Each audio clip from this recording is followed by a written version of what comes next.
So today I got a 2004 Chevy 2500 with a 6.0 gas in it.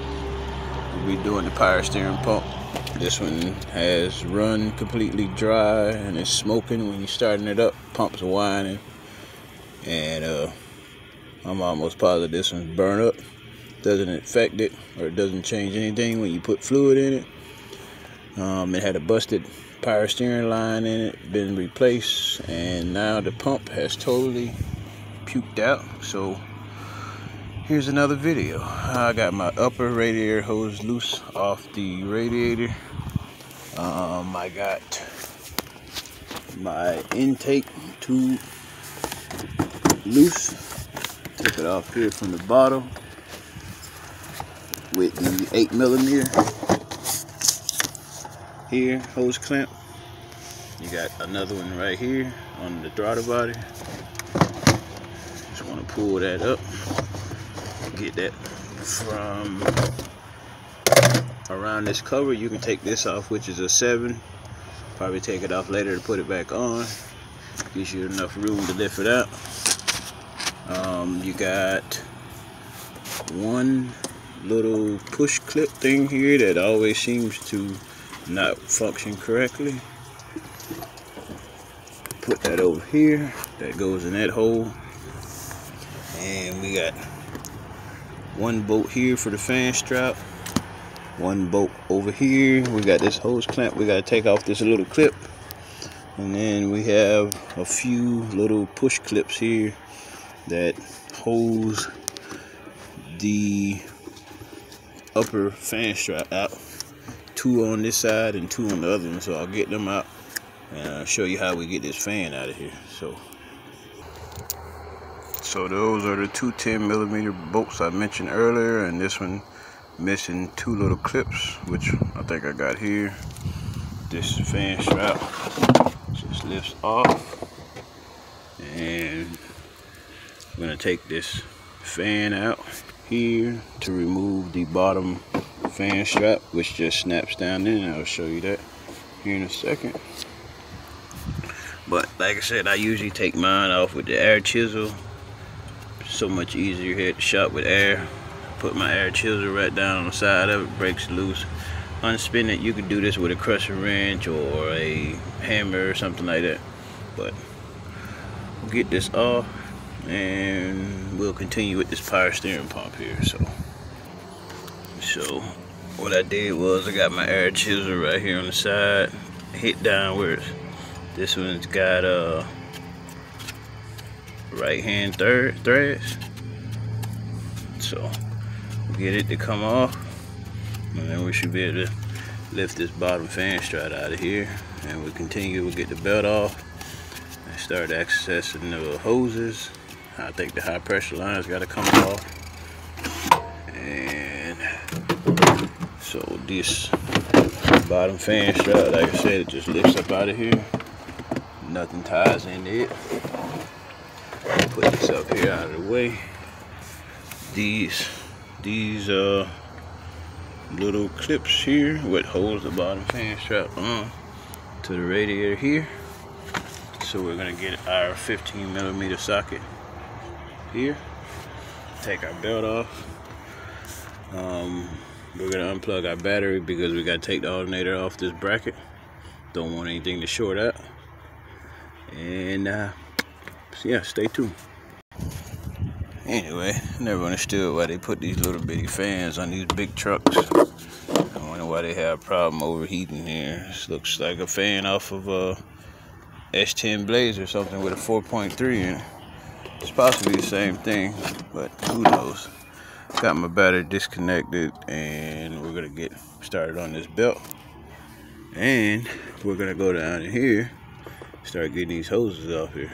So we'll get our drain pan down, get our alternator off, and our belt. So 15mm right here, belt tension. We got 2 15s here on the alternator. I think this is usually a 10 on the back. Got a plug that lifts right up. These usually are pretty tough to get out. You gotta kind of pry them out because these little crush wedges or whatever the things are called here. You usually have to pry this alternator out.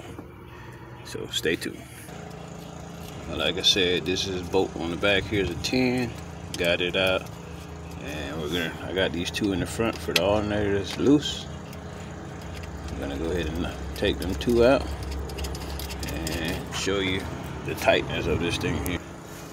So I got my two 15s out. Put these to the side. Maybe I better put these over here so they don't fall.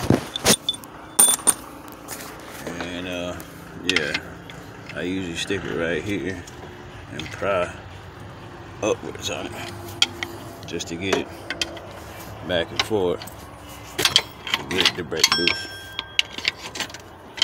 Like I said, these things here, whatever they're called, makes it tight. So on this one we got, I can get focus, we got a hose clamp right here, which is gonna dump fluid. I think this is the main return from the power steering pump. And this other one, I believe, is the one that comes up here on the back of the master cylinder. We'll get these out and get them unplugged, and then we'll start taking brackets and bolts out. So get your drain pan ready. You're gonna dump some oil down on the ground. If not, like I said, this oil is completely burnt, stinks. They didn't cook this poor pump. But we got a 15 millimeter. Let me look back so you can see. Got one here below this pulley. You got one here, 15, a 15 here. You have one on the very bottom of this pump. And you usually have one here. I believe it's this one right here. You see my finger down here. And you got these two 10s. And then to access the high pressure line, which is going to be on the back side once you take it loose. So I'll get them out and show you how we get this line off here. This one on the back side down here by the steering box, you gotta want to get you a little 3 or 4 inch extension in a deep socket. It's gonna give you access to get to this back one here. Like I said, not horrible, but and the other ones are straight shots. This one here gives you access to get it out. And I almost got this off. I think I got one more bolt here. Will be free to come off. I believe it was an 18 millimeter wrench on the back side for the high pressure line. So I end up taking the line off the brake booster up here. And there's the bracket I was explaining earlier. If it's zoom in or not, I'll show you here. There's the line. And there's the pump in the bracket. And then you get this 3 mile long hose here that connects up here to the booster here, and that hole right there. So take it out as a whole. There's a better view of that bracket. So like I said, this is how you remove the power steering pump. I'll make a video of how you get this pump off this bracket here. So I'm gonna finish this video. 2004 Chevy 2500 6.0 HD.